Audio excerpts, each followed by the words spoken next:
வாயாலே வடை சுடுவார்னு ஒரு கான்செப்டுங்க. ஊருக்கு ஏத்த மாதிரி வடை சுட்டதெல்லாம் வச்சு அடிச்சு ஓட விட்டுருக்காங்க. நம்ம ஆயா ஆயில்ல தான் வடை சுடும். ஆனா நம்ம ஐயா 56 இன்ச் மோடி வாயிலே வடை சுடுவார். இந்தியாவில் 2 இந்தியா இருக்குங்க.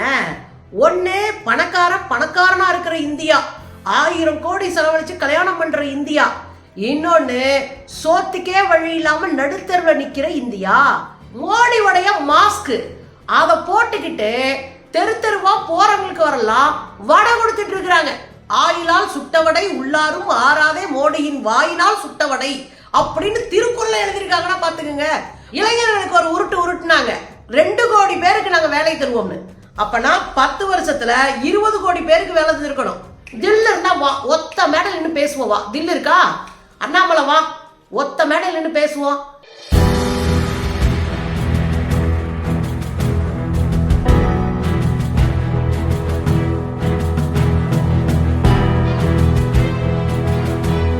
வணக்கம் தோழர்களே. தமிழ்நாட்டுல பரபரன்னு 2024 தேர்தலுக்கான வேலைகள் ஓடிட்டு இருக்குங்க. ஒரு பக்கம் கூட்டணி பேச்சுவார்த்தை, இன்னொரு பக்கம் களத்துல மக்களை சந்திக்கிறதுன்னு கடுமையா வேலைகள் ஓடிக்கிட்டு இருக்கு. இதுக்கு இடையில தான் RSS பிஜேபி சங்க பரிவார் கும்பல கதற விட்டுருக்கு. திமுக பதற விட்டுருக்கு, சதறி ஓட விட்டுருக்கு. பின்னங்கால் பெடரில் அடிக்க ஓடிட்டு இருக்காங்க. RSS பிஜேபி சங்க பரிவார் கும்பல் களத்துல நின்று சும்மா அதிரடியா இறங்கியிருக்கு. எனக்கு தெரிந்து நீண்ட நாட்களுக்கு பிறகு ஒரு பழைய திமுகவை பார்த்த ஒரு எஃபெக்ட் இன்னைக்கு இருக்குங்க. அந்த அட்டினா அடி, உங்க வீட்டு அடி எங்க வீட்டு அடின்னு அடிச்சு ஓட விட்டுருக்காங்க. அப்படி என்ன பண்ணாங்க? வாயாலே வடை சுடுவார்னு ஒரு கான்செப்டுங்க எடுத்துக்கிட்டு ஊருக்கு ஏத்த மாதிரி வடை சுட்டதெல்லாம் வச்சு அடிச்சு ஓட விட்டுருக்காங்க. உங்களுக்கு தெரியாத ஒண்ணும் இல்லைங்க. நம்ம ஆயா ஆயில்ல தான் வடை சுடும். ஆனா நம்ம ஐயா 56 இன்ச் மோடி வாயிலே வடை சுடுவார். அந்த நிலாவில் இருக்கிற ஆயா சுட்ட வடையை விட அதிக வடை சுட்டவர் நம்ம மோடி தான். கூச்சமே படாம வாயில வடை சுடுவாரு. லேட்டஸ்டா சுட்ட வடை என்ன தெரியுமா? மோடி இன் கேரண்டி. மோடியே கேரண்டி இல்லாதவருப்பா. மோடிக்கே கேரண்டி இல்ல. இன்னைக்கோ நாளைக்கோ புட்டுக்கிற நிலைமையில இருக்கு அந்த கட்சி. அதுல மோடிக்கு நம்ம கேரண்டி கொடுக்குறாராம். சார்ஜி, நீங்க கொடுத்த கேரண்டி எல்லாம் எங்களுக்கு தெரியும் ஜி. ஏதோ அவர் வந்தாருன்னா இந்தியாவுக்குள்ள தேனாரும் வாழாரும் பாயும், இந்தியா நட்டமா நிற்கும், இந்துக்கள் எல்லாம் அப்படியே பயங்கரமாயிருவாங்க. இதான மோடிஜி முதல்ல சுட்ட வடை. இந்துக்கள்லாம் நடுத்தருவில் நாசமா போய் நிக்கிறாங்களே. கோயில்களையும் சிலைகளையும் ஆரம்பிச்சிட்டு இருந்த மோடிக்கு நலத்திட்டங்களையும் வாழ்க்கையை உயர்த்தி விடுறதுக்கான பொருளாதார திட்டமிடலும் இல்லையே. இந்தியாவில் 2 இந்தியா இருக்குங்க. ஒன்னு பணக்காரனா இருக்கிற இந்தியா, 1000 கோடி செலவழிச்சு கல்யாணம் பண்ற இந்தியா. இன்னொன்னு சோத்துக்கே வழி இல்லாம நடுத்தருவில் நிக்கிற இந்தியா. இந்த 2 இந்தியா இருக்கும்போது எப்படிங்க வளர்ச்சின்னு பேசுறாரு மோடிஜி? அதை தான் பிடிச்சிருக்காங்க இன்றைக்கு திமுக. என்ன பண்ணிருக்காங்க தெரியுமா? எல்லா மாவட்ட தலைநகரங்களிலும் எல்லா ஊர்களிலும் தெருவில் நின்னுட்டு மோடியுடைய படத்தை முகமா போட்டுட்டு, மோடியுடைய மாஸ்க் அதை போட்டுக்கிட்டு தெருவா போறவங்களுக்கு வரலாம் வடை கொடுத்துட்டு இருக்கிறாங்க. பாக்குற மக்கள் அதிர்ச்சி ஆயிட்டாங்க. என்னடா அது வடை ஃப்ரீயா கொடுக்குறாங்கன்னு. அப்புறம் தான் இதெல்லாம் சாதாரண வடை இல்ல, மோடி சுட்ட வடை அப்படின்னு. அதுலயும் நம்ம அக்கா தங்கச்சி இருக்கிற கோஷம் போட்டாங்க பாருங்க, அது கண்கொள்ளா காட்சிங்க. இது யாரு சுட்ட வடை? இது மோடி சுட்ட வடை. பாருங்க.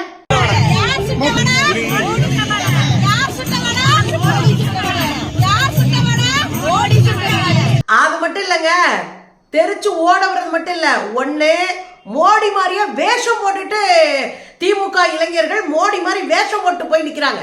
மோடி மாதிரி வேஷம் போட்டுட்டு வெள்ளத்தாடியெல்லாம் ஒட்டி தெருவா வடை கொடுக்கறது இன்னொன்னு. அதோட சேர்த்துட்டு மோடியோடைய பேனரு பிளெக்ஸ் எல்லாம் வச்சு அவர் வாயில என்னென்ன வடை சுட்டாருன்றத ஒரு புக்லெட்டா போட்டிருக்கிறாங்க. அதுதான் ஹைலைட்டே. மக்கள்கிட்ட எது போய் சேரும்? ஒரு புக்லெட்டா போடும்போது சும்மா இருக்கிற 4 வாச்சாலே உங்ககிட்ட ஏமாத்துருவீங்களா அந்த கும்பலு அப்படின்னு தோணும்ல. அப்ப வாயில வடை சுட்ட அத்தனை வடையும் மொத்தமா தொகுத்து மக்களுக்கு துண்டு பிரசுரமா கொடுத்திருக்கு திமுக. இது ரொம்ப பாராட்டப்பட வேண்டியதுங்க. எப்பவுமே திமுக என்ன பண்ணுவாங்கன்னா, பிரம்மாண்டமான மேடைகள் அமைத்து பிரம்மாண்டமான ஆட்களை கூப்பிட்டு நடிகர்கள் பெரிய பெரிய ஆளுகளை கூப்பிட்டு பேச வச்சு முடிச்சிருவாங்க. அதுதான் பிரச்சாரம்னு அவங்க நம்புவாங்க. அது இல்ல பிரச்சாரம். கடைக்கோடி மனிதனுக்கு போய் சேரணும்னா தெருவில் இறங்கி பிரச்சாரம் பண்ணணும், வீதி கூட்டங்களை நடத்தணும், தெருமுனை கூட்டங்களை நடத்தணும். திமுக அப்படிதான் வளர்ந்தது. திமுக ஆட்சிக்கு வந்ததுக்கே காரணம் தெருமுனை கூட்டங்கள். இன்னைக்கு அதெல்லாம் பத்தி அவங்க கவலையே படுறதில்லை. அவங்க பெரிய பெரிய பிரம்மாண்டமான மேடைகள் பிரம்மாண்டத்தை காட்டிட்டு போறாங்க. அது இல்ல, கடைக்கோடி மனிதனுக்கு ஒரு அரசியல் போய் சேரணும்னா திமுக முன்னாடி கையில் எடுத்த தெருக்கூட்டங்களை, தெருமுனை கூட்டங்களை நடத்த வேண்டும். அது நாம வைக்கிற ஒரு வேண்டுகோள். இல்லைன்னா அரசியல் போய் சேராது. ஏன்னா வாயில வடை சுடுற கும்பல எதை வேணாலும் சுட்டு தள்ளும். அதையும் நம்ம வைக்கிறோம். அப்ப இன்னைக்கு தமிழ்நாடு முழுவதும் இல்ல, ட்ரெண்ட் ஆகியிருக்கு இந்தியா முழுவதும், வாயிலே வடை சுடுவார் அப்படின்னு. சமூக வலைத்தளங்கள்ல ஃபுல்லா ஹேஷ்டேக்கே அதான், வாயில வடை சுடுறாரு மோடி அப்படின்றதான். விதவிதமான மீம்ஸ், விதவிதமான கருத்துக்கள், விதவிதமா எங்க திருக்குறள் கூட எழுதியிருக்கிறாங்க. வாயில வடை சுடுறத வச்சு திருக்குறளை எழுதியிருக்காங்கன்னா பாருங்க. அதுல ஒருத்தர் எழுதியிருக்காரு, ஆயிலால் சுட்டவடை உள்ளாரும் ஆறாதே மோடியின் வாயினால் சுட்டவடை அப்படின்னு திருக்குறளை எழுதியிருக்காங்கன்னா பாத்துக்கோங்க.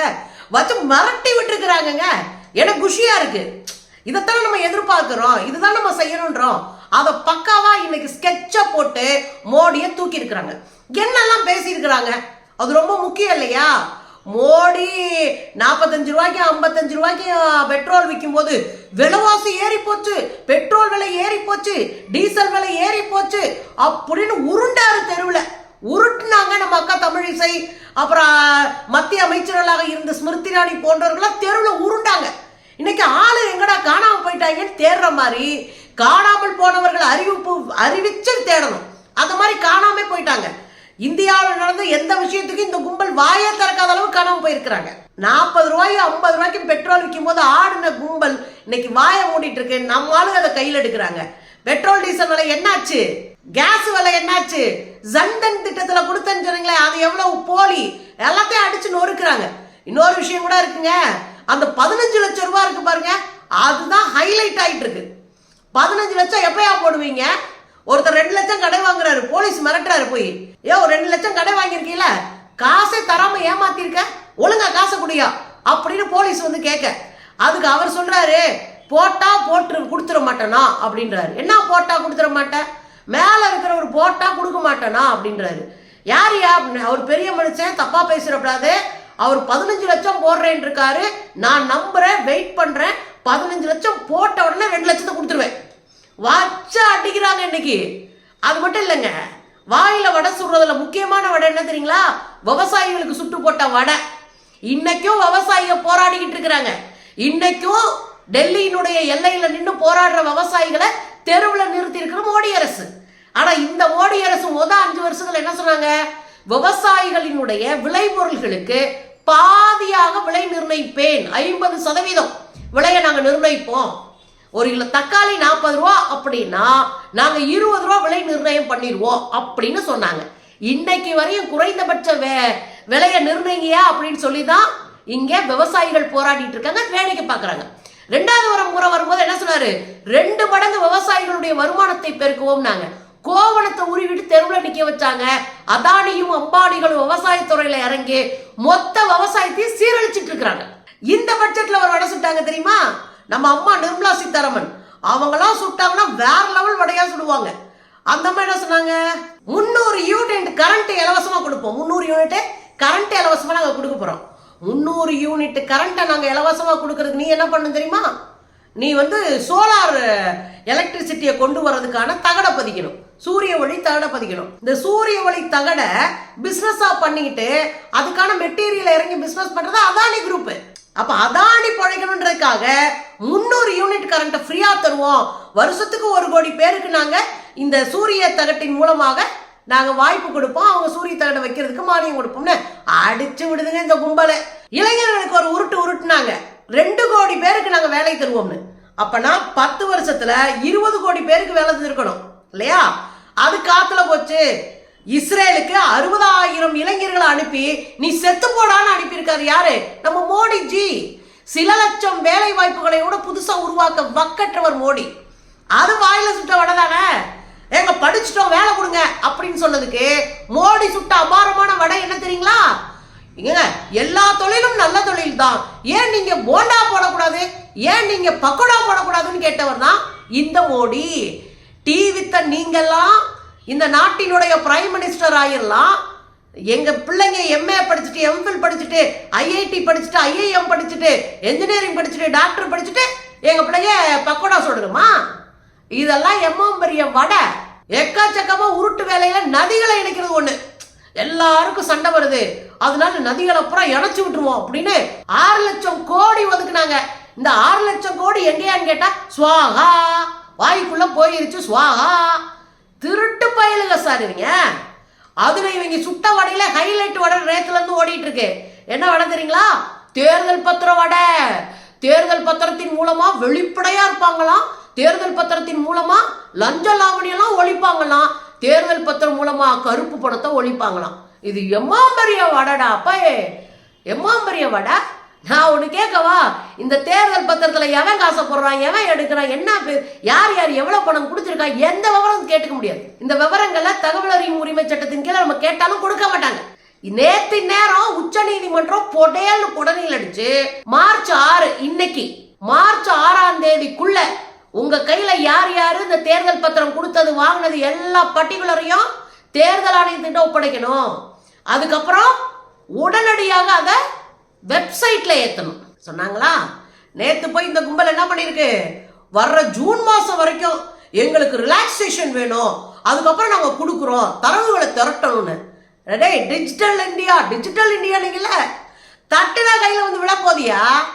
எல்லாம் ஆர்கனைஸ்டா இருக்கு. ஆல்ரெடி தேசிய வங்கிகள்லாம் ஆர்கனைஸ்டா இணைக்கப்பட்டிருக்கு, கணினி மூலமா இணைக்கப்பட்டிருக்கு. அது ஒரு தட்டு தட்டுனா மொத்த புள்ளிவிவரங்களே 1 நிமிஷம் அனுப்பிடலாம். இது என்ன உங்களுக்கு புதிய புதுசா? என்ன உருட்ட, என்ன திருட்டுத்தனா? இதுக்கு பேரு வடை இல்லாம வேற என்ன?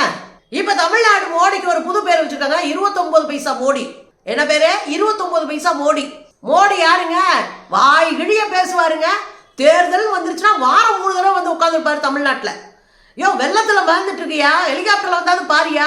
No no no no no, என்னாலலாம் பார்க்க முடியாது, நான்லாம் உடஞ்சிருவேன் அப்படின்னு உருட்டி விட்டுட்டு தேர்தல்னா இங்கேயே குத்த வச்சு உட்கார்ந்துட்டு இருக்குது. சீட்டு கிடைக்குமா அல்லது கூட்டணி கிடைக்குமா, ஏதாவது ஒண்ணு சொல்லிட்டு இங்கேயே குத்த வச்சு உட்கார்ந்து இருக்கிறது.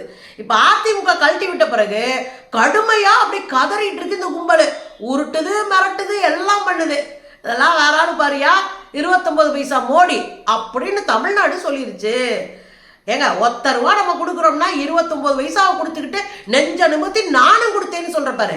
எந்த முன்னேற்றம் இல்லாம உத்தரப்பிரதேசக்கு அள்ளி அள்ளி அள்ளி அள்ளி கொடுத்துட்டு காலில் நின்று சுயமா முடிவெடுக்கிற தமிழ்நாட்டை நீங்க பழி வாங்குறீங்கன்னா வேடிக்கை பார்ப்போமா? ஒத்த செங்கல் எய்ம்ஸ நேத்து நேரம் ஆள் இல்லாதப்ப ஓடியாந்து பூமி பூஜை போட்டு ஓடி போறீங்க.